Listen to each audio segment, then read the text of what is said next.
목이 조금 쉬었다 하니까 이제 좀 이해해 주십시오.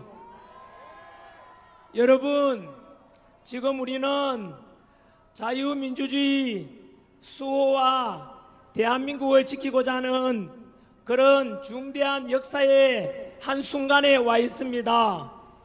우리가 주장하고 그리고 우리가 싸워서 이기자 하는 것은 불의가 아니고 정의이고 거짓이 아니고 진실이고 어둠이 아니라 빛입니다. 우리가 외치는 것은 정당한 법치와 공정과 상식을 부르짖고 있지 않습니까?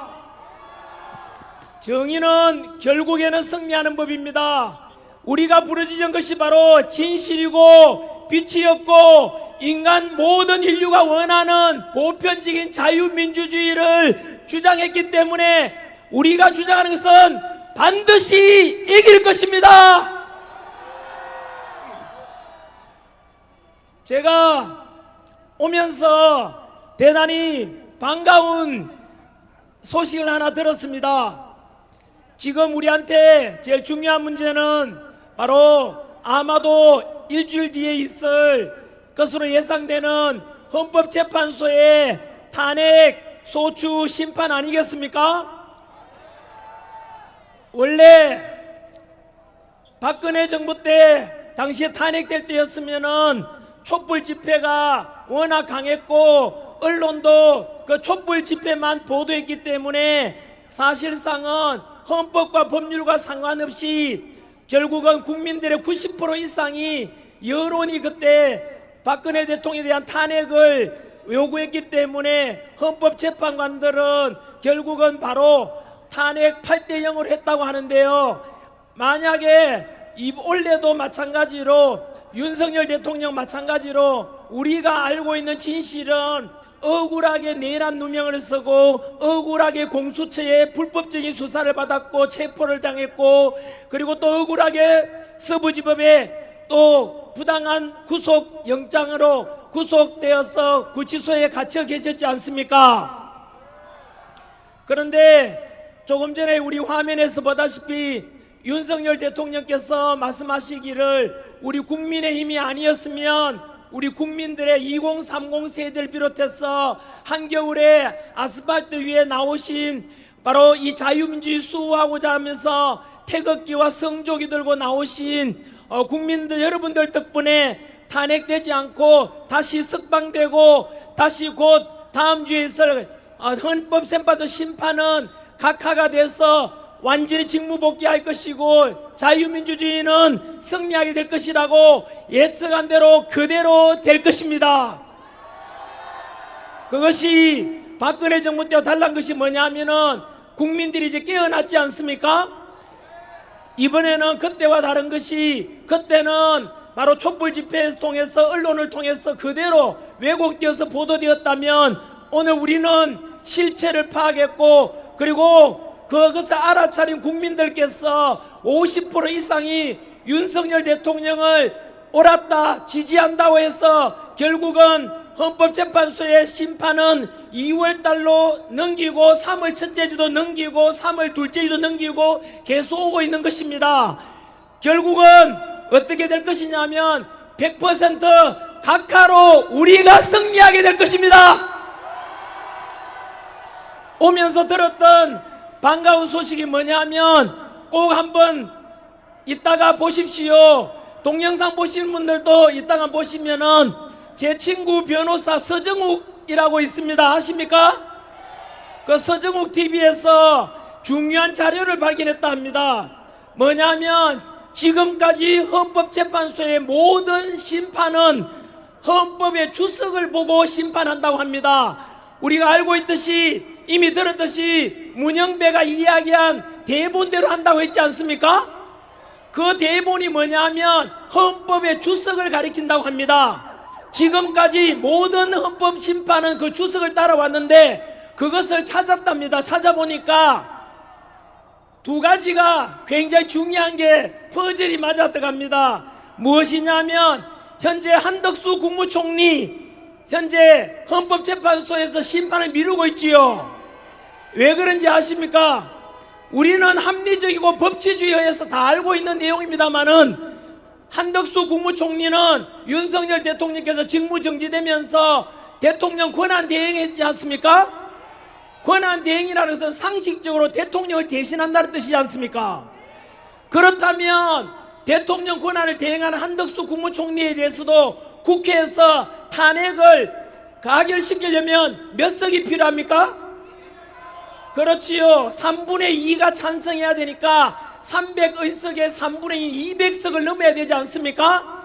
그런데 이미 다 알려졌지 않습니까? 그때 우원식 국회의장이 주도해서 민주당에서 가결시킬 때는 3분의 2가 아니라 200석이 아니라 몇 석에서 탄핵시켰습니까? 과반수인 150석, 150명이 찬성해서 가결시켰지요. 그게 헌법 주석에 뭐라 나와 있느냐 하면 대통령 권한 대행은 대통령에 준해서 탄핵을 가결해야 된다라고 헌법 주석에 나와 있다고 합니다. 그러면 100% 우리 한덕수 국무총리도 100% 바로 탄핵 자체가 각하라는 뜻입니다. 각하. 왜냐하면 아예 심판할 건데기가 안 되고 구성 요건이 안 된다고 합니다. 그러니까 미칠 지경이죠. 누가요? 문영배, 이재명 지금 미칠 지경입니다. 지금 그 이재명과 문영배 딸랑이 바로 이미선, 정정미, 정계선도 마찬가지로 지금 안에서 이러지도 저러지도 못하고 있다고 합니다.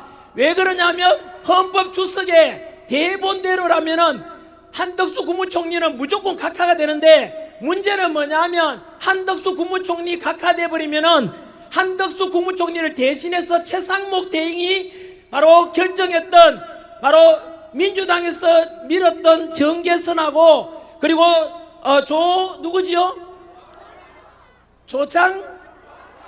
조은창입니까? 어쨌든 두 분의 헌법재판관이 무효가 되는 겁니다. 그러면은 골치 아파지겠죠.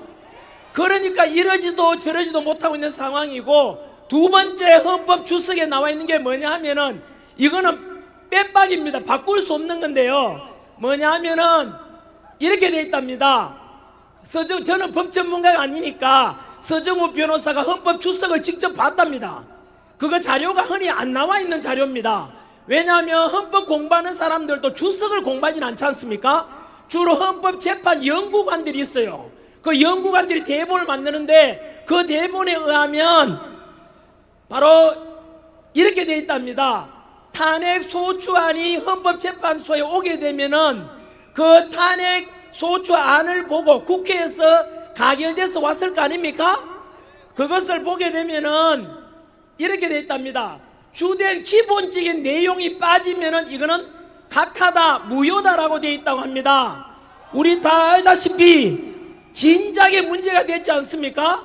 뭐냐면은 우리 돌아보면은 국회에서 우리 윤석열 대통령을 탄핵 소추 의결할 때 민주당과 그리고 국민의힘 몇 명이 합쳐가지고 이제 주로 탄핵 가결할 때 주된 그 당시에 죄목이라고 해야 되나, 무슨 범죄였습니까? 내란죄 아닙니까?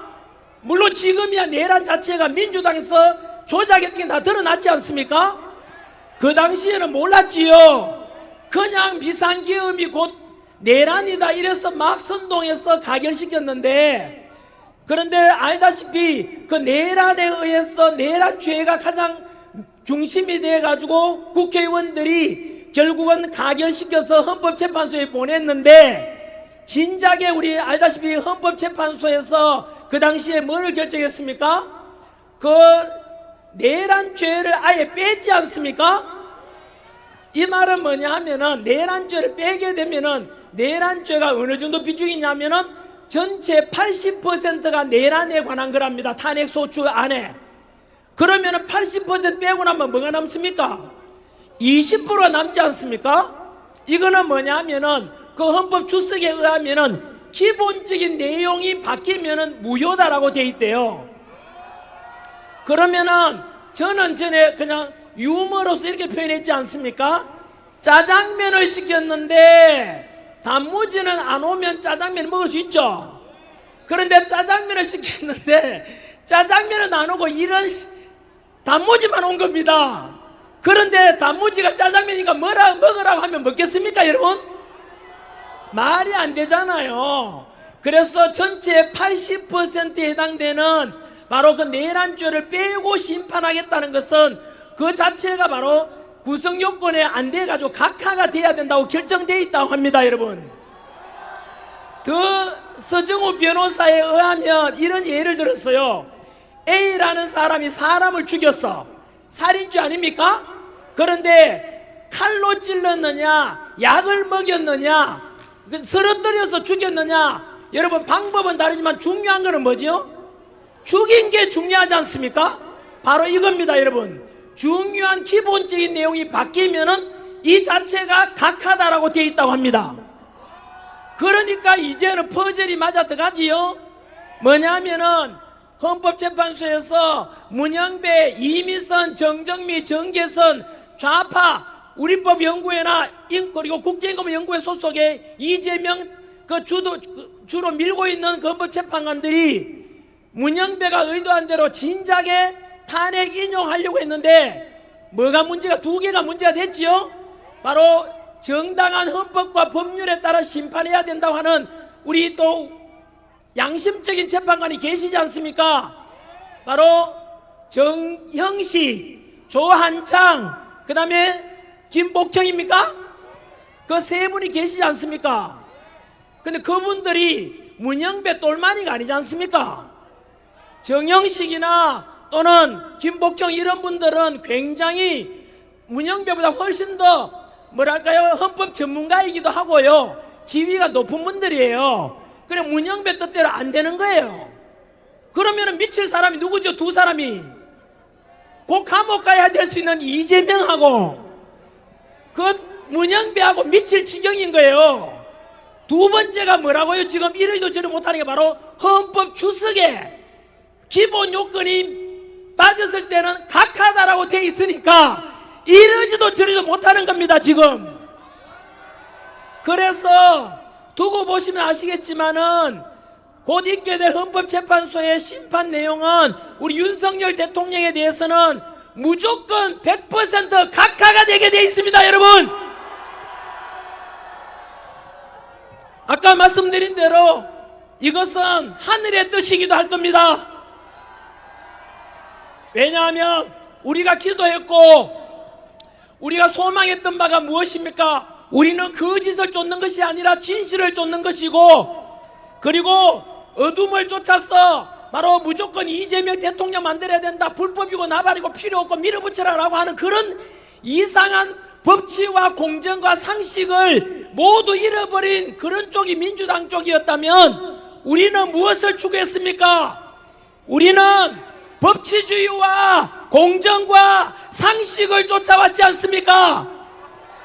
이러니까 당연히 하늘을 보더라도 우리 떳떳하고 2030 세대를 보더라도 떳떳하고 우리 자식들 보기에도 아빠 엄마 오늘 탄핵 반대 집회 나간다, 왜 나가십니까? 물으면 바로 우리가 추구하는 바가 옳고 정의롭고 법치를 쫓고 공정과 상식이 있는 그런 주장을 하기 위해서 나간다니까 얼마나 떳떳하고 이길 수밖에 없지 않습니까? 그 역사를 바꾼 주인공이 바로 여러분입니다, 여러분. 지난 한겨울에 바로 대통령께서 억울하게 공수처에 불법으로 체포돼 가실 당시에 우리는 바로 이 진작부터 하스반지에 나와서 그 영하의 기온 속에 밤도 못 자면서 철야해 가면서 윤석열 대통령 지키고자 했었던 그분들이 승리한 것입니다. 그것에 맞춰서 구치소에 갇혀 계셨던 윤석열 대통령님 마찬가지로 한 번도 비굴하게 무릎 꿇거나 바로 머리 조아리지 않고 떳떳하게 우리 국민들을 믿고 견뎌주셨지 않습니까?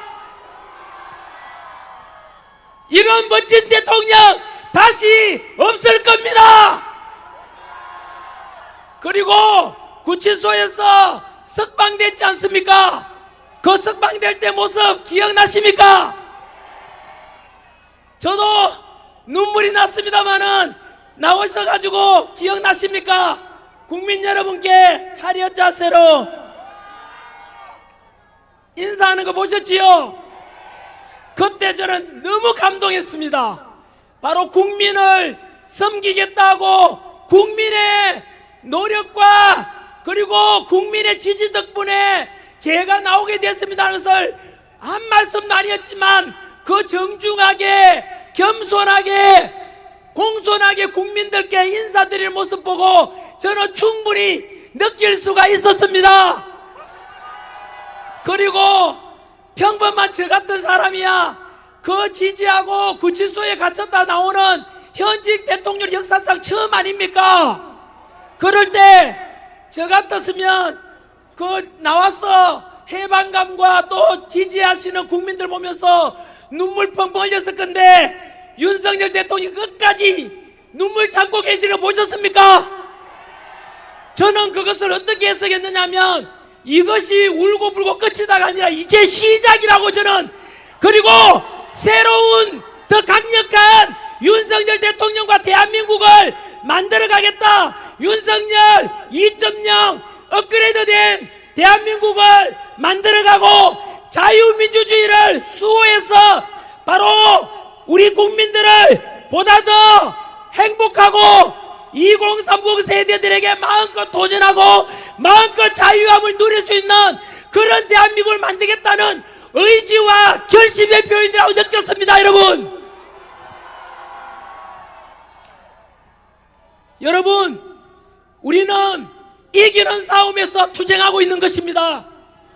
그 상징적인 것이 사실은 지난주에 구치소에 갇혀 계셨던 윤석열 대통령께서 바로 서울중앙지법의 지기현 판사가 정당한 법에 따라서 결국은 석방을 명령했지 않습니까? 그것이 뭐냐면 그 지기현 판사가 결정할 때 이미 다음 주에 있을 예정되는 헌법재판소 심판까지도 각하가 될 것을 사실은 그 결정문에 보시면 명령문에 보시면 나와 있었습니다. 뭐냐면요, 도로에 지켜주고 계시는 우리 경찰관 여러분, 전환길 제자분들도 많지요. 우리 경찰 여러분, 우리 대통령님 잘 지켜주시고 우리 시민 잘 지켜줘서 고맙습니다. 우리는 언제나 감사함을 알아야 됩니다. 우리가 이렇게 그래도 평화롭게 집회 열 수 있는 것도 경찰들이 지켜준 덕분이고 또 현재 휴전선에서 바로 불철주야 우리 안보를 책임져 주고 계시는 군 장병 여러분들 덕분 아니겠습니까? 또한 지난 70여 년간 우리나라에 전쟁이 없었던 것은 바로 이승만 대통령께서 6.25 전쟁 중에 바로 한미상호 방위 조약을 직후에 체결하면서 주한미군이 든든하게 지켜주기 덕분 아니겠습니까? 여러분, 우리가 지금 흔들고 있는 게 태극기와 성족이 아닙니까? 이것이 바로 자유민주주의를 상징하는 상징물입니다, 여러분. 반면에 친중적이고 종북을 따르고자 하는 탄핵 찬성 쪽에서는 인상들이 많이 찌그러져 있었습니다. 제가 사실 오면서 그쪽을 통과해서 왔는데요, 차가 막혀가지고 못 와가지고 걸어서 왔는데 제가 속으로 그런 생각이 들었습니다. 예전에는 촛불 들더니만 요즘은 촛불도 안 들고 차라리 그러면 북한이 인공기를 들든가 중국 오성기를 들지 그래야냐라고 하고 싶었습니다. 그에 비해서 우리는 자유민주주의, 자유함이 넘치는 대한민국 너무 좋지 않습니까?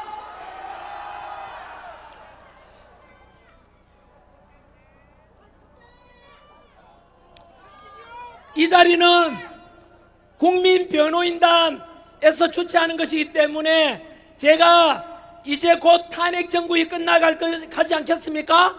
탄핵 각하 결정이 되면 윤석열 대통령께서 징부 복귀하고 모든 정치 그리고 경제, 사회 갈등을 통합하고 경제도 다시 우리 허리띠를 떠올라매고 이 시급한 국제사회 이 경제 살아남기 위해서 또 우리가 열심히 힘을 모아야 되지 않겠습니까?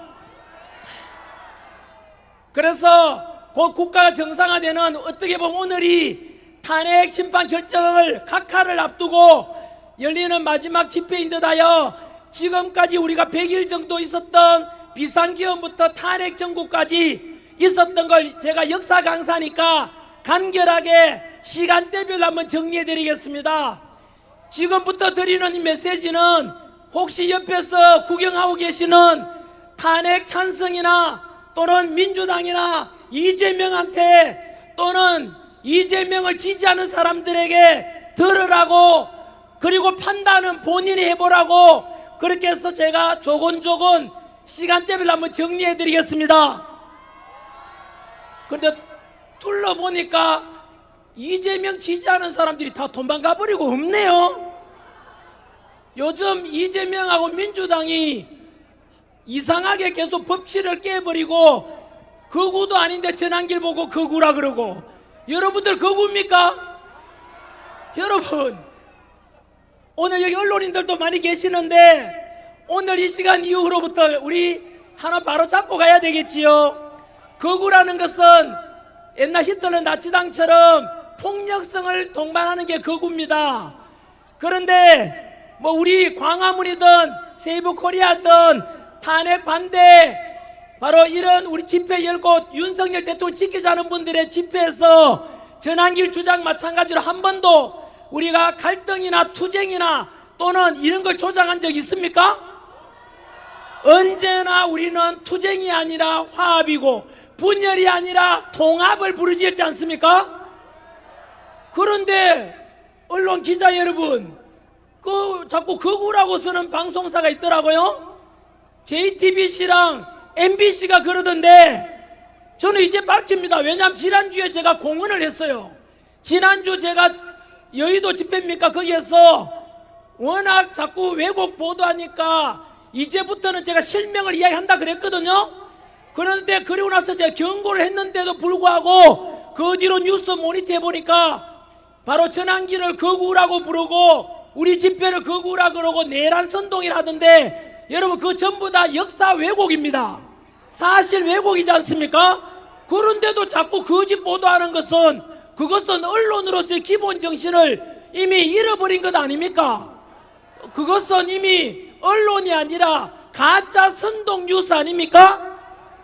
그렇게 방송하는 데가 JTBC랑 MBC더라고요. 국민 여러분, 진실을 아셔야 됩니다. MBC는 이미 노조가 다 장악해서 민주당하고 똑같은 소리하고 민주당 끈앞불이 되고, 민주당과 한동석, 이재명과 한동석이 바로 MBC입니다. 그리고 JTBC도 똑같습니다. 그래서 MBC와 JTBC 기자분들께, 방송 기자들께 제가 경고합니다. 오늘이라도 회개하고 돌아온다면 오늘 우리 집회도 마찬가지로 더도 말고 덜도 말고 있는 그대로만 보도해달라는 뜻입니다. 그러면은 용서가 가능하고 국민들이 그나마 들어주겠지만, 만약 이 시간 이후에라도 계속해서 왜곡, 선동, 가짜, 민주당 끈앞불처럼 그런 보도만 한다면은 앞으로 MBC와 JTBC는 결국은 진실을 알게 될 모든 국민들이 등을 돌리고 MBC와 JTBC는 문 닫게 될 것입니다. 그것은 자업자득입니다. 전환길 때문이 아니고 누가 먼저 범죄를 저질렀습니까? MBC와 JTBC가 범죄를 저지르고 거짓 보도하니까 국민들이 저항한 것 아니십니까? 덧붙여서 MBC와 JTBC 말고도 사실은 이야기만 하면 하루부터를 다 하실 언론사가 몇 개 있습니다. 그 언론사들에게 경고하는 겁니다. 전환기는 죽지 않습니다. 그리고 윤석열 대통령 정부 복귀해서 승리할 때까지 끝까지 싸울 겁니다. 왜냐하면 저 역시 제가 기르고 가르쳤던 2030 세대들이 원하는 게 무엇입니까? 지금 전국 이미 50개 대학을 넘었고 조만간 100개 대학까지, 180개 대학까지 갈 겁니다. 시국선언 하고 있지 않습니까? 탄핵 반대 시국선언. 그리고 전국의 대학 교수님들, 지식인들도 윤석열 대통령 복귀가 맞다, 탄핵 각하가 맞다고 같이 한 목소리 내고 있지 않습니까? 저는 그들에게 책임을 지고 답변해야 되기 때문입니다. 저는 중간에 학원 강의하다가 또 사업에서 망했습니다. 그래서 신불자 생활 10년 했습니다. 그리고 빚도 많이 졌습니다.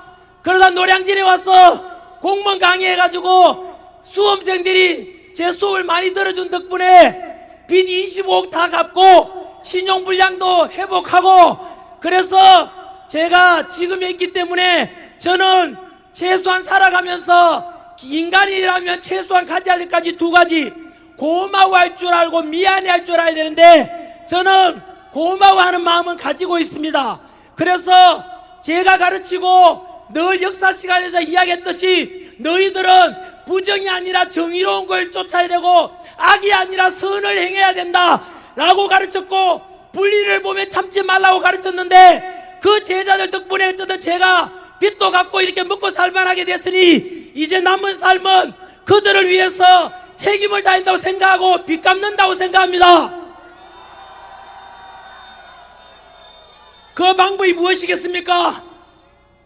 바로 저는 언제나 제가 힘들었을 때를 기준으로 둡니다. 그때는 집도 없었고 매일매일 빚 때문에 걱정했었는데 지금은 그렇진 않지 않습니까? 그래서 저는 죽으면 죽으리라 결심하고, 우리 제가 고발당하면서 목소리 내기 시작했지 않습니까? 제가 2번 고발당했습니다. 바로 성관이 문제 많지는 많은 거 아시죠? 그런데 성관이 비판하고 앞으로 부정선거 의혹도 없애고 투명한 선거하자는 게 뭐가 잘못됐습니까? 그런데 저를 고발한 게 성관이가 아니고 누가 고발했겠습니까? 민주당이 고발했습니다. 또 헌법재판관들 똑바로 재판해라, 그리고 불의한 재판관들 제발 좀 잘해라고 했는데 또 민주당이 저를 고발했습니다. 민주당 지지하시는 분들 듣고 계십니까? 2030 세대 여러분, 전국의 모든 대학생 여러분, 무엇이 민주주의고 무엇이 독재고 여러분들이 판단해 주십시오. 전환길이가 비판할 수도 있고 표현할 수도 있고 카카오톡에 알아서 문자 보낼 수도 있는데 민주당은 그것을 못하게 고발하고 카카오톡 못하게 협박했습니다. 여러분, 우리 민주당과 이재명 지지하시는 분들, 여러분들은 머뭇머뭇거리지 말고 좌고 우민하지 말고 판단하십시오. 무엇이 정의롭고 무엇이 민주주의입니까? 이러한 이재명과 민주당이 하는 짓거리가 과연 민주주의 맞습니까? 그렇다면 2030 세대 아직도 계몽되지 않았던 분들 진실을 알아야 됩니다. 전환길이가 지금 이야기하는 중에 거짓말 단 하나라도 무엇이 있습니까? 저는 얻고자 하는 것이 아니라 잃고 잃을 것 많으면서 나왔지 않습니까? 왜요? 바로 2030 세대들에게 책임을 다하고 진실을 전하고 법치와 공정과 상식과 자유가 넘치는 이런 대한민국을 물려주고 싶기 때문입니다. 그래서 언론에 대한 것도 마찬가지로 그 맞아 말씀드리면은 앞으로도 저는 그들 2030을 위해서 책임을 다할 것이고, 그래서 이 우리 언론사들 분들께 부탁드립니다. MBC, JTBC는 반성 많이 좀 하시고, 반성 안 한다면 이제 국민은 다 등 돌릴 것입니다. 오늘 제 이 멘트가 5,300만 국민들이 다 알게 될 것입니다. 그러면 MBC와 JTBC는 결국은 민노당 주도하는 그런 언론사가 되어버리고 민노당 나팔수가 될 것입니다. 그렇지 않습니까? 아까 말씀드린 대로 제가 지금 요만큼 나와 있는 게 언론사 몇 개 있습니다. 그 언론사 이야기 역시 제가 또 모니터합니다. 분명히 말씀드립니다.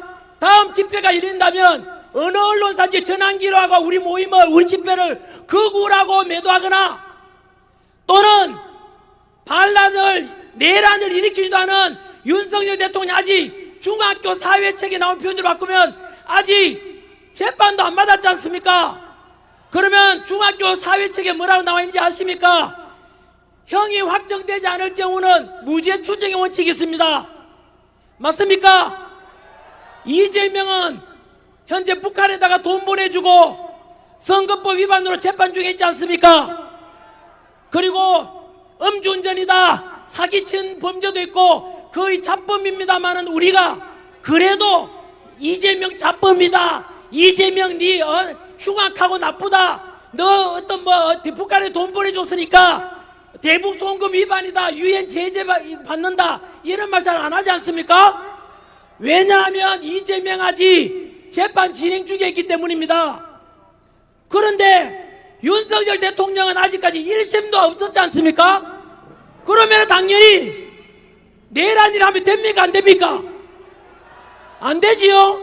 그 중학교 사회 지식만 가져도 비상계엄은 헌법 77조에 보장된 대통령의 고유 권한이에요.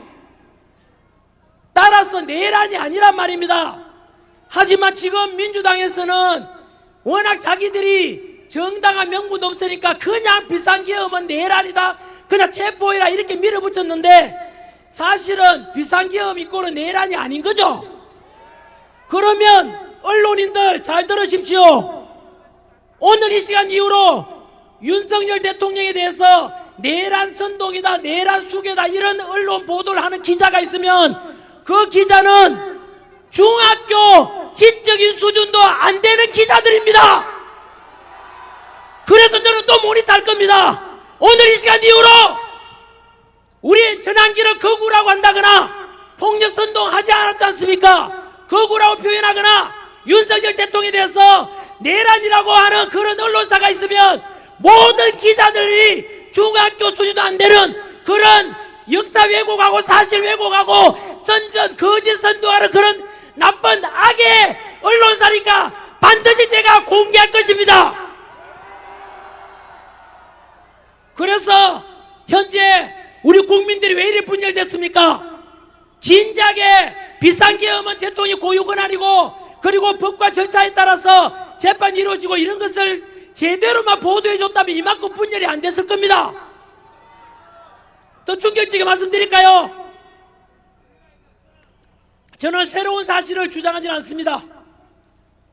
이미 검증된 것만 말씀드리겠습니다. 저는 대한민국에 지금 가장 시급한 문제가 언론입니다.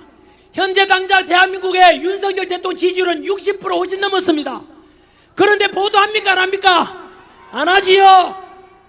왜냐하면 제가 조만간 언론사를 만듭니다. 오늘 지금 처음 오픈드리는데, 그래서 좌파 언론들 왜곡하고 선동하는 모든 언론사에 그대로 제 언론사에서 고발 다 할 겁니다. 그래서 국민들에게 진실을 전달하겠습니다. 저는 단 하나의 거짓도 있다면은 제가 괴로워서 못 삽니다. 저는 그게 제 성격입니다.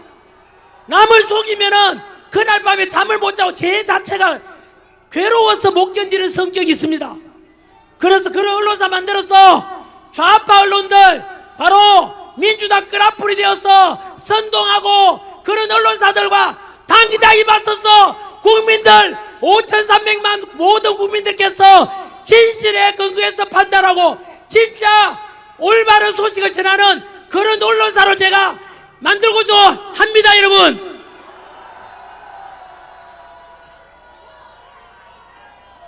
근데 말은 해놨는데 아직 물론 언론사 신고는 했습니다. 이름은 전환길 뉴스입니다.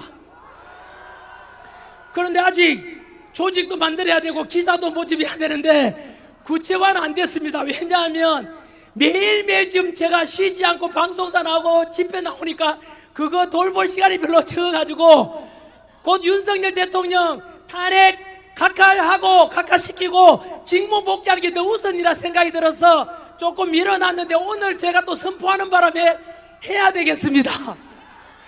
여러분이 함께 해주신다면 저는 끝까지 하겠습니다.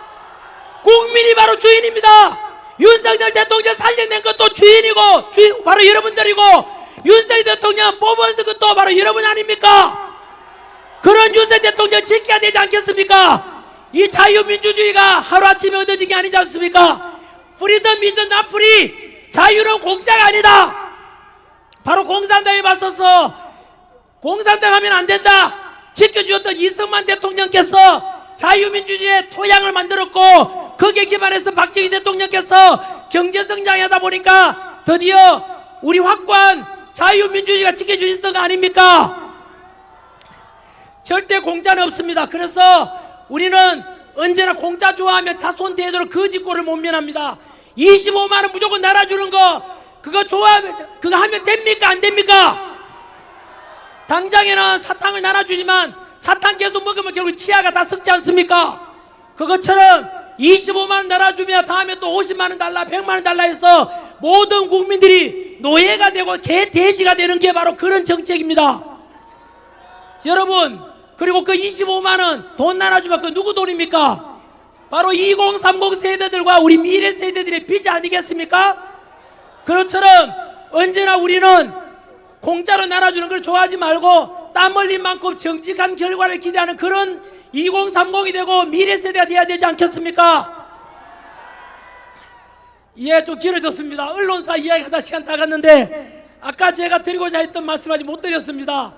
오늘 국민변호인단이다 보니까 여기에서는 제가 역사적으로 우리 비상기원부터 지금까지 100일 동안 있었던 일에 대해서 간단하게 한번 이제 말씀드리도록 하겠습니다. 민주당 지지하는 분들, 이재명 같은 석은 동아줄을 쫓는 사람들 잘 듣고 판단해 주십시오. 첫 번째, 2024년 12월 3일 대통령께서 이거는 이러다가 대한민국 망하겠다, 자유민주주의는 붕괴되겠다는 위기감 속에서 비상기업을 선포했습니다. 그리고 국회에서는 바로 내란이다, 외환이다 이래서 결국은 대통령을 체포해라 해서 결국은 공수처에서 체포했지 않습니까? 근데 첫 번째, 여러분 판단해 보십시오. 아까도 말씀드린 대로 비상계엄은 곧 내란이다, 이 덕식이 성립됩니까? 안 되는 이유에 대해서 여러분들이 판단해 보십시오. 첫 번째, 비상계엄이라는 것은 바로 대통령이 우리 보니까 국가가 이대로 가면 무너지겠다 했지 않습니까? 반국가 세력이 너무나 준동하고 있고 그런 것들을 지금 비상계엄 이후에 일어난 일을 통해서 우리가 국민들도 계몽되고 다 알게 됐지 않습니까? 그 속에서 민주당도 사실은 비상계엄이 내란이 아니라는 걸 알았습니다. 그래서 어떻게 했는지 아십니까? 첫 번째는 잘 기억을 더듬어 보시면은 민주당에서는 내란을 적용하기 힘든 걸 알았기 때문에 원래 대통령은 우리 고등학교 사회책에 나온 헌법 그 사회책에 나옵니다. 제가 수능 강사했지 않습니까? 이렇게 돼 있어요. 바로 대통령에 대한 그 형사 책임은 내란이나 외환이 아니면 형사 처벌할 수 없지 않습니까? 근데 내란이 되기 어려우니까 외환 있잖아요. 외환. IMF 외환위기 그거 말고요. 외환은 바깥으로부터 환란을 초래했다 이 뜻이에요. 쉽게 말하면 그 당시 민주당은 외환을 덮어 씌우려고 윤석열 대통령께서 북한에다가 풍선이나 드론을 띄워 보내가지고 환란을 초래하고자 했다라고 했지 않습니까? 기억나셔요? 조용하죠? 지금 왜 조용한지 아세요? 거짓말로 드러났기 때문입니다. 그래 이제는 외환죄 적용 못하죠. 이제 남은 게 내란이죠. 내란죄 적용하려고 하는데 문제는 뭐냐? 바로 비상계엄을 선포했고 헌법에 따라서 국회의원들이 2시간 만에 비상계엄 해제를 의결했고 6시간 만에 헌법에 따라서 법률에 따라서 윤석열 대통령께서는 비상계엄을 공식적으로 해제했지 않습니까? 다친 사람 없습니다. 그죠? 눈 뜨고 자고 일어나 보니까 평화롭게 돼 있지 않습니까? 그러면은 여러분 내란이 될 수가 없는 거예요. 그래서 민주당에서 이제 큰일 났네 이거 이재명 대통령 만들면 윤석열 대통령 끌어내려야 되는데 야 뭔가 만들어봐라 해서 작당한 것이 이제 드러났죠. 뭐냐면 바로 특전사령관 곽종근 특전사령관이 국회 앞에서 가서 부하들에게 야 국회의원들 끌어내라 라고 말했다라고 조작을 시킨 겁니다. 왜냐하면은 원래 곽종근은 특전사령관은 그 특전사 요원들을 끌어내려고 했거든. 이제요 끝났으니까. 그런데 그거를 민주당의 김병주 의원하고 민주당의 박범계 의원하고 부성찬 의원이 이 특전사령관을 협박한 것입니다. 이렇게 했겠죠? 우리 이미 드러났지 않습니까? 리허설도 했대요. 이미 다 그 우리 그 헌법재판소 심리 과정이 드러났지 않습니까? 곽종근을 불러가지고 야 일로 와봐. 너 내란이다. 최소한 무기징역이야. 아니면 사형될 수도 있어. 이러니까 사람이 겁먹지 않겠습니까? 그래서 불러가지고 리허설 시켰지요. 그리고 여러분 이상했죠. 그 당시에도 김병주 운영하는 유튜브에 출연시켰어요. 출연시켜서 뭐 했느냐면 그 입맞추는까지도 다 드러나 버렸어요. 뭐냐면은 곽종근 특전사령관이 분명히 요원을 끌어내라 했는데 그거를 조작해서 국회의원을 끌어내라고 해라고 거짓말 시켰지 않습니까? 국회의원을 끌어내게 되면 그거는 내란이 될 수 있어요. 왜냐하면 국회의원들이 비상기업 해제 의결을 못하도록 헌정을 중단시켰다니까 내란이 될 수 있잖아요. 그래서 그렇게 조작하고 회유했는데 지난주에도 고압주에도 다 밝혀졌죠. 곽종근 그 사령관이 바로 힘들다고 전화 육성하는 것이 다 공개가 됐어요. 그것이 딱 맞아 들어가요. 그러니까 겁먹으니까 바로 회유해가지고 그럼 국회의원을 끌어내라고 조작했던 것이 드러났지 않습니까? 두 번째 바로 국정원 차장 홍장원 차장 있죠. 윤석열 대통령이 홍장원 차장에게 전화해서 야 체포자 명단 받아 적어 메모를 했다 했지 않습니까? 그런데 알고 보니까 그 메모가 또 민주당의 박선원 의원의 그 필체로 조작되었다고 주장됐지 않습니까? 결국은 메모도 조작되고 회유되고 조작되었고 곽종근 사령관이 받은 바로 그 또 민주당으로부터 회유되어서 거짓 증언했고 이것이 실체가 드러났지 않습니까? 여러분 이것이 뭔지 아십니까? 결국은 윤석열 대통령이 내란이 아니고 민주당이 결국은 내란을 모의하고 현재 민주당이 내란을 조작했다는 것 아닙니까? 여러분 이거는 끔찍한 일인 거 아세요? 왜냐하면은 죄도 없는 윤석열 대통령한테 무조건 내란죄를 덮어씌우려고 하니까 증거가 없으니까 민주당에서 조작질을 했다는 뜻입니다. 여러분 지금은 헌법재판소가 이슈가 돼 있지만은 두고 보시면 알겠지만 이거 여러분 이만저만한 범죄가 아니에요. 이게 잘못하면은 민주당이 해체도 될 수 있는 위헌 정당 해산 심판을 우리가 헌법재판소에 심판 청구를 할 수도 있는 거예요. 이게 여러분 역사적으로 말하게 되면은 내란을 모의했는 거 아닙니까? 이거 역사적으로 보게 되면 원래는 삼족을 멸하라는 범죄입니다. 이거 두고 보시면 알 건데 이게 이만저만한 범죄가 아니에요 지금. 자 여러분 민주당 지지하시는 분들 없네? 벌써 돌아섰나 봐요. 2030 세대 여러분 우리 10대 청년들까지도 학생들도 판단이 되지요?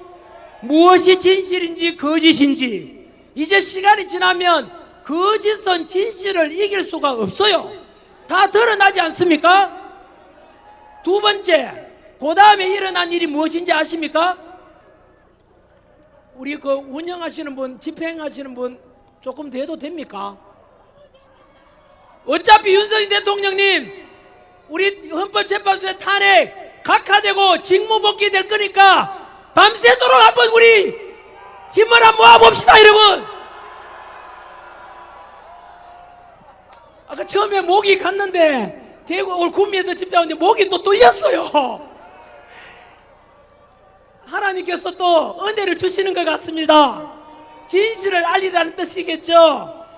두 번째가 여러분 또 기억을 되뇌어 보시면 바로 대통령은 민주당에서 주장하기를 내란죄라 했지 않습니까? 어쨌든 내란 수사권이 있는 것은 경찰밖에 없어요. 그죠?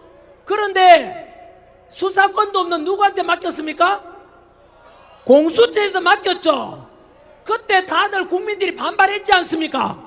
하지만 민주당과 MBC와 JTBC는 문제없다라고 보도했어요. 그런데 지금 또 문제가 됐죠. 뭡니까?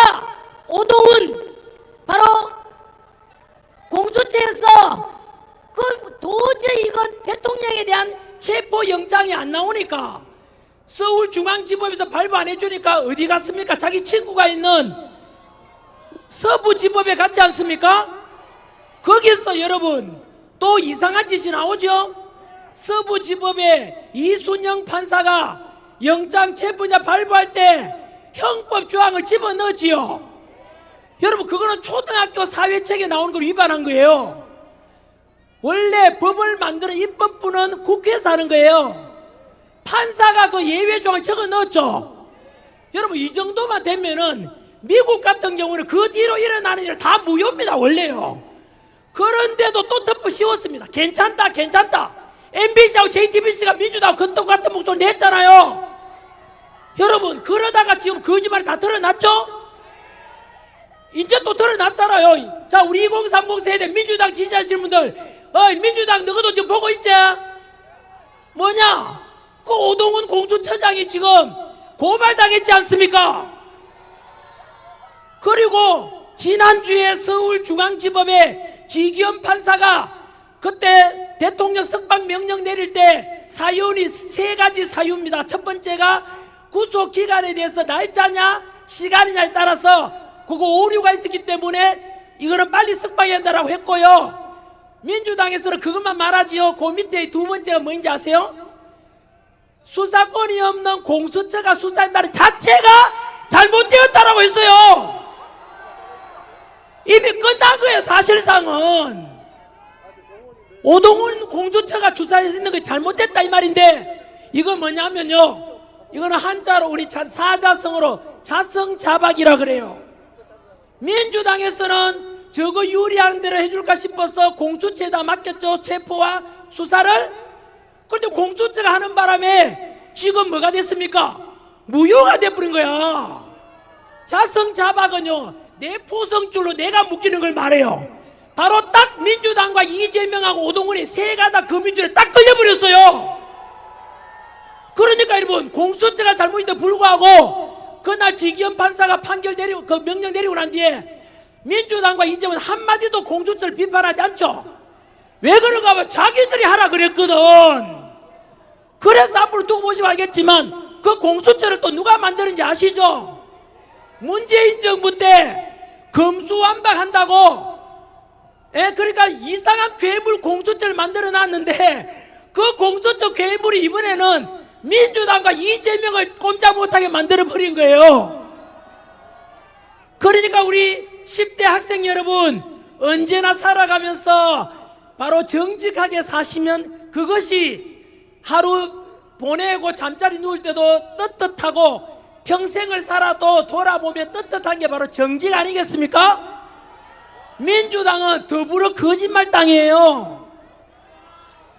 자, 그 다음에 일어난 일이 뭐냐면, 재밌죠? 감사합니다. 저도 재밌습니다. 제가 어제 아침에 헌법재판소 앞에서 그 또 교회 다니는 예수 믿는 분들, 의원, 국민의 의원들 몇 분하고 같이 이제 한 바퀴 돌면서 기도했거든요. 그때 제가 방송사 인터뷰할 때 제가 한 번도 웃질 않고 이렇게 묵묵히 있었거든요. 왜냐하면 아직 웃을 때가 아니지 않습니까? 그랬더니 언론사에서 전환길이 아프다 뭐 이래가지고 건강이 안 좋다 이래 나오던데, 건강합니다 여러분. 그리고 건강에는 육신의 건강도 있고 마음의 건강, 정신의 건강이 있지 않습니까? 우리 윤석열 대통령, 우리 국민들이 원한 대로 지난 한겨울 추위 속에서도 자유민주주의 수호하자고 외쳤고, 그렇게 해서 윤 대통령은 석방되고 곧 각하 결정이 헌법재판에 날 건데, 몸도 건강하고 정신은 더욱 건강하고 마음은 행복합니다 여러분. 여러분들도 같은 심정이지요? 그 다음에 일어난 일이 뭐냐면요, 이러다가 진짜 밤새겠는데, 이게 지퍼가 괜찮습니까? 이제 마무리하랍니다. 네네. 여러분, 우리 좋은 이야기는 또 앞으로 계속 나누면 되지 않겠습니까? 중요한 거 하면서 5분 내로 요약만 하고 마치겠습니다. 전환길에 재밌는 역사 강의 앞으로 계속될 것입니다. 제가 또 공무원 강의로 돌아가려고 했는데요, 어제 뉴스에 공무원 시험에 한국사가 없어졌어요. 그래서 전환길 뉴스 만들어서 언론 활동하면서 2030 세대들을 위해서 계속해서 이런 일 해야 될 것 같아요. 돌아갈 곳이 없어졌습니다. 다만 지금 진행 중인 수업은 맞아 끝내줘야 됩니다. 수험생을 위해서. 예, 아무튼 오늘 새로운 이야기가 제 개인에 관한 건 몇 개 있네요. 여러분, 이제 윤석열 대통령 직무 복귀하시고 또 그렇게 이제 보다 더 업그레이드된 대한민국을 만들어 가실 건데요, 그 속에서 제일 시급한 문제가 저는 첫 번째, 간단히 대통령께서 할 수 있는 일이라고 생각하는데요, 인터넷 댓글을 국적이 나오도록, 실명이 나오도록 하기를 바랍니다. 왜냐하면 현재 중국에서 우마오당이라고 해서 댓글 부대가 운영되고 있는데, 하버드 대학 연구에 의하면 적게는 수백만 명, 많게는 4천만 명이 동원되고 있다 합니다. 전환길 오늘 뉴스 보십시오. 댓글 들어가면 욕밖에 없습니다. 중국의 역할일 가능성도 상당히 큽니다. 심지어 여러분, 지난번에 그 탄핵 찬성 쪽의 집회에서 실제로 이런 경찰들 보시오. 장발이 없잖아요. 경찰들 머리가 두 발이 깔끔하죠. 그리고 또 앞에 명찰도 있고 한데, 명찰도 없고 그냥 옷, 경찰옷 비슷한 옷을 입고 장발들이 많았어요. 알고 보니까 중국인들이 되게 많았대요. 그래서 저는 안 믿었거든요. 그런데 주한 중국 대사가 공식적으로 발표했어요. 대사관에서 중국인들은 제발 탄핵 찬성하는 집회에 나가지 마라라고 했다는 것을 해서 발표했어요. 실제로 저는 없는 이야기는 하지 않습니다. 그 말은 뭐냐면요, 우리나라에 지금 너무나 정치적으로도 중국인들이 영향을 많이 미치고 있어요. 여론 조작에도 많이 동참하고 있습니다. 어떤 축구 경기에서 한중 축구 대회 하는데 우리나라 다음하고 네이버에서 특히 다음에 그 당시에 중국 이기기를 응원한다는 게 90%까지 나왔어요. 있을 수 없는 일이죠. 알고 보니까 그 서버가 네덜란드에 있는 서버에서 1500만 건이 이렇게 클릭했다고 해요. 네덜란드 사람들이 여러분 중국을 응원할 리가 있겠습니까? 바로 중국이 했다고 볼 수 있겠지요. 그래서 우리 앞으로 인터넷도 자기 글 쓸 때 자기 책임을 져야 되지 않습니까? 그래서 국적이 중국인이면 중국 5성기 빨갛게 나오도록, 한국인 국적이면 태극기 나오도록 이렇게 실명제로 하면 좋겠습니다. 여러분 생각 어떻습니까? 두 번째, 선거제도가 향후에 현재 대통령께서 비상기업 선포할 이유 중에 하나가 우리 선관위의 선거 투표에 대한 부실 관리나 서버 관리나 이런 거 너무 부실하다고 말씀하셨죠? 그런데 이것은요 꼭 개선돼야 됩니다.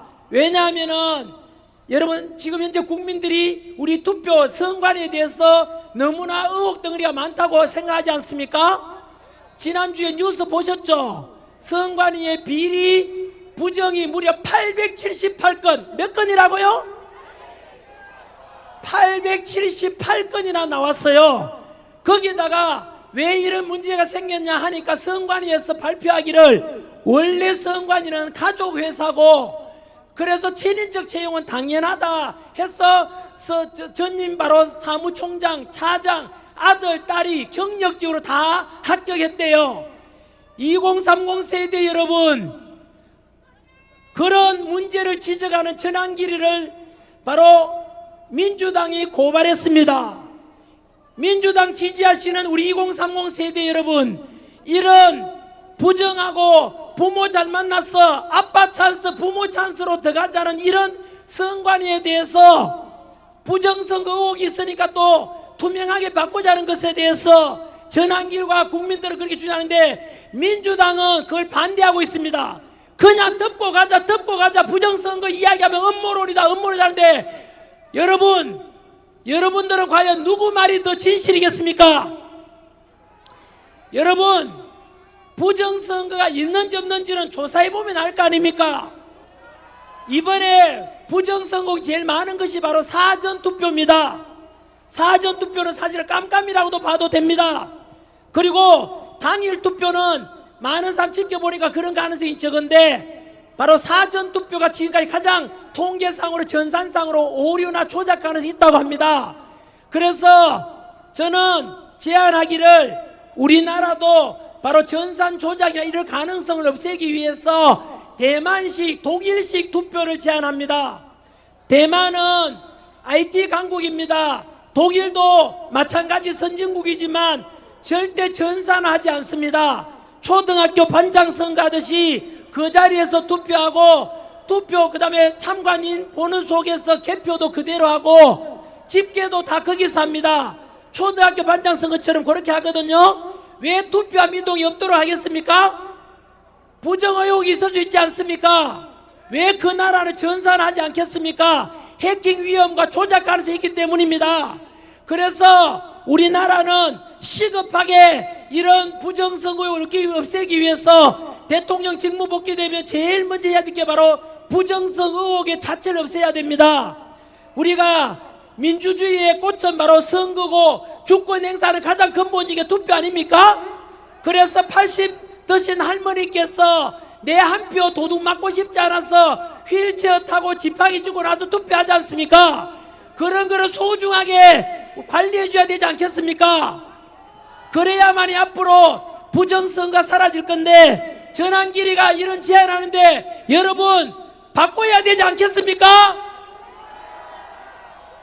앞으로 이제부터 매의 눈을 가지고 한번 지켜봐 주십시오. 이렇게 부정선거 의혹이 많으니까 전산하지 말고 수개표 그 자리에서 다 하고 투표 미동 없이 하자. 사전투표 없애자. 투표 날짜도 수요일 아니라 금요일로 옮기자. 금요일날 저녁 6시가 아니라 밤 12시까지 하면 되잖아요. 그래서 금요일날 밤 12시 지나서 개표하면 되지 않습니까? 그렇게 하면 저는 될 걸로 생각하는데요. 이거 빨리 개선해야 된다고 저는 생각하거든요. 2030 세대 여러분, 민주당 지지하는 분들께 한 번 더 묻고 싶습니다. 이렇게 투명하게 선거제도를 바꾸자고 하면 앞으로 투표율도 높아지고 우리 국민의 뜻이 제대로 반영되지 않겠습니까? 이것은 여당이든 야당이든 모든 국민이 다 찬성하는 게 당연하지 않겠습니까? 그런데 앞으로 지켜보시면은 부정선거 의혹을 없애자라고 하는데도 불구하고 끝까지 부정선거 의혹을 제기하는 사람은 음모론이다, 그대로 놔둬라 라고 하는 당이 있으면 그 당이 바로 범죄자 당이 되는 것입니다. 지금 현재로서는 이런 부정선거 의혹이나 깨끗하고 투명한 선거로 바꾸자는데 반대하고 있는 거 덮고 가자는 게 바로 민주당입니다. 여러분, 민주당 지지하시는 2030 세대 여러분, 분명히 반대를 하십시오. 어느 것이 정의롭고 어느 것이 공정하고 어느 것이 상식인지 판단해 주십시오. 이렇게 해서 이번에 윤석열 대통령께서 비상기업 선포하지 않았으면 우리가 대한민국이 넘어갈 뻔하고 망할 뻔했는데 윤석열 대통령께서 비상기업 선포하면서 신의 한 수였습니다. 우리가 몰랐던 언론의 정치적인 편파방송, 그리고 공수처의 부당한 문제, 사법부의 카르텔, 선관위의 문제점, 헌법재판소 문제점 다 드러났지 않습니까? 또한 2030 세대들은 깨달았지 않습니까? 제일 먼저 알았지요. 정치가 망가지니까 경제도 망가지고 정치가 얼마나 우리 사회 갈등을 부추길 수 있고 얼마나 모든 국민들이 영향을 미치는지 직감했지 않습니까? 그로 인해서 부정선거 이런 걸 반드시 개선해야 되고 이것을 진작에 제안하신 분이 바로 윤석열 대통령입니다. 여러분, 그래서 처음에 저는 비상기업을 선포할 때는 저도 좀 죄송합니다, 미친 짓이라 했지만 그 뒤로 비상기업을 통해서 너무나 민주당의 29번의 탄핵 예산 삭감을 다 알게 됐지 않습니까? 그래서 비상기업은 정말로 잘 선포했다, 계몽령이다 했고 지금은 어떤 수준까지 왔는지 아십니까? 다 알고 나니까 윤석열 대통령 비상기업 선포하지 않았으면 우리나라는 망했습니다. 여러분, 자유민주주의가 붕괴되었을 것이라고요. 전 국민들과 2030 세대들이 정치에 관심 가지게 되고 진실을 알게 되고, 그래서 윤석열 대통령의 진정한 그 진정성, 자유민주주의를 수호하자는 것을 다 알았지 않습니까? 여기서 멈추면 안 됩니다. 반드시 윤석열 대통령의 정부 복귀 후에 해갈 그런 정책들이 성공할 수 있도록 국민 변호인단은 뿐만 아니고 모든 국민들께서 윤석열 대통령을 끝까지 지켜줘야 됩니다. 그래서 비상계엄이 곧 내란이라고 했던 것도 거짓말로 드러났죠. 그리고 이렇게 평화 집회하는데도 불구하고 거구라고 표현하는 언론과 민주당의 거짓말 드러났죠. 공수처에 부당한 것도 다 드러났죠. 우리 윤석열 대통령께서 그래서 불법적으로 내란 누명을 썼었고 불법적으로 체포되었고 불법적으로 구속된 것도 다 드러났죠. 얼마나 다행입니까 여러분.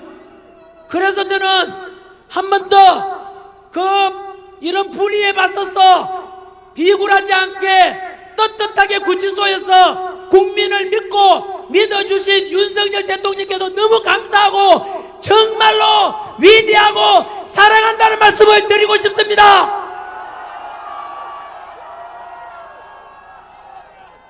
끝으로 민주당 지지하시는 분들, 이재명 썩은 동합 주는 거 모르고 붙잡고 있는 분들께 판단해 주십시오. 지금 우리가 또 전한길이가 주장하는 윤석열 대통령의 탄핵 반대라는 것은 윤석열 대통령을 좋아해서도 그렇게 할 수 있겠지만 탄핵은 옳지 않다는 거 좋아하듯이랑 상관없이 법치와 공정과 상식이 살아나는 그러기 위해서 윤석열 대통령이 직무 복귀했다고 이렇게 주장하고요. 두 번째, 바로 자유민주주의를 수호하자는 이런 것도 있습니다. 지금 한 번 더 판단해 주십시오.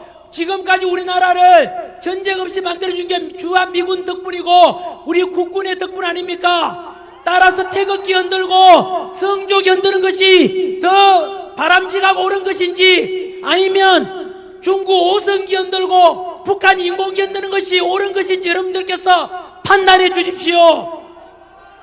우리가 이렇게 해서 지키고자 하는 것이 무엇입니까?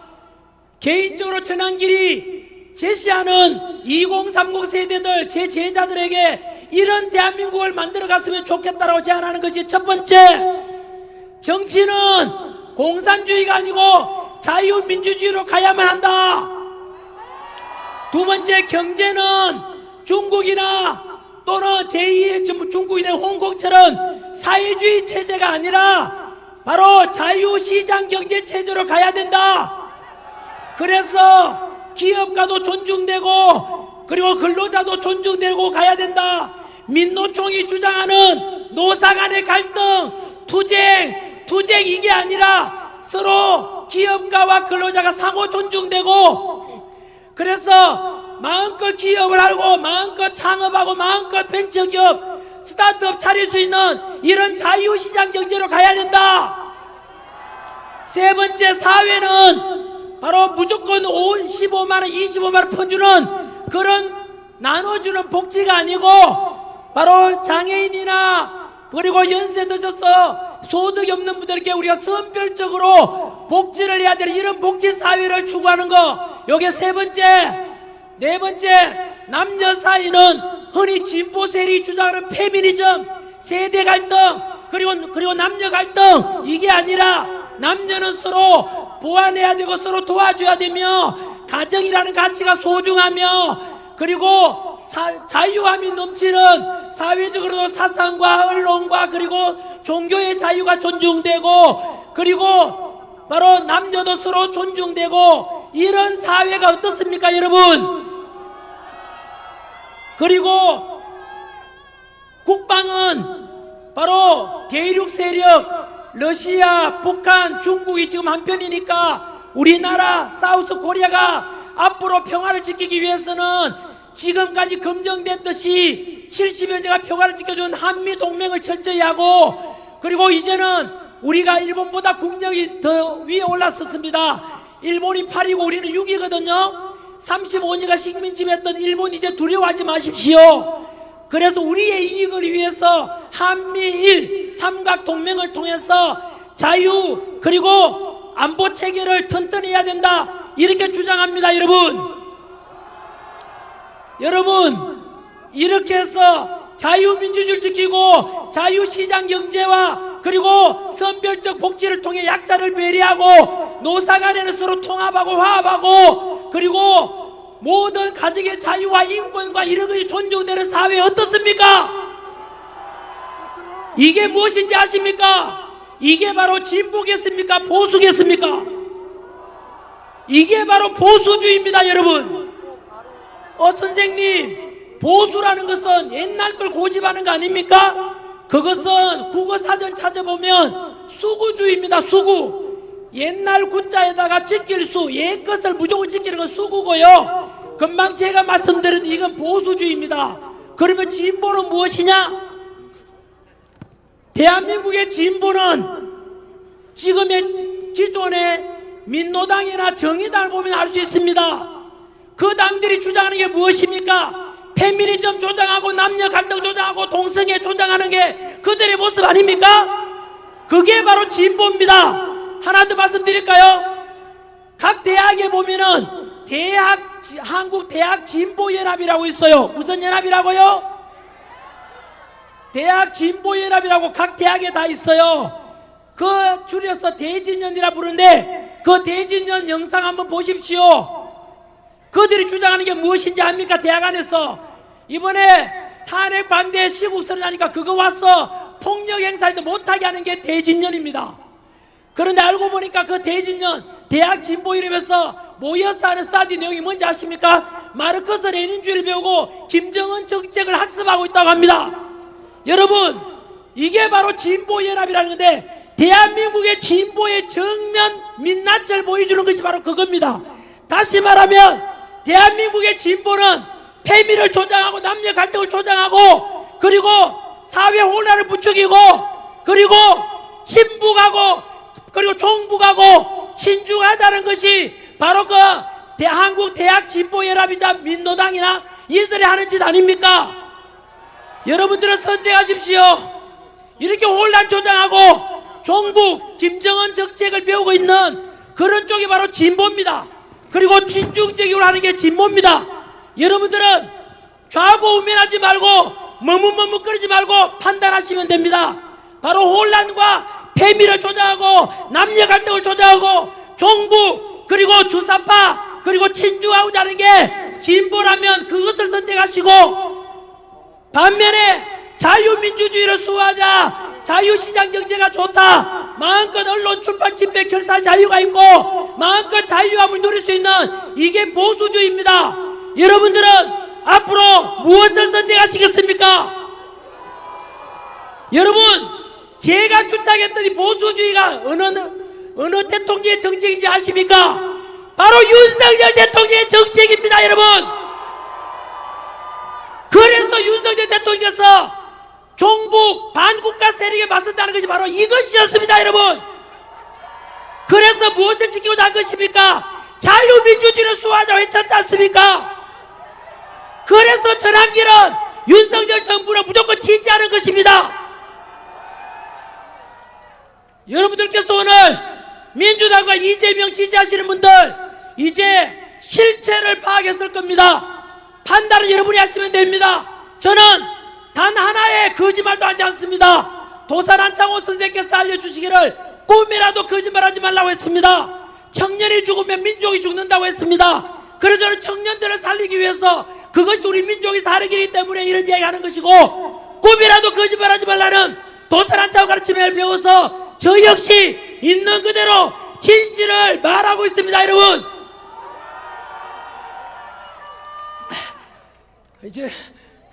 이제 그만해야 되겠습니다. 여러분,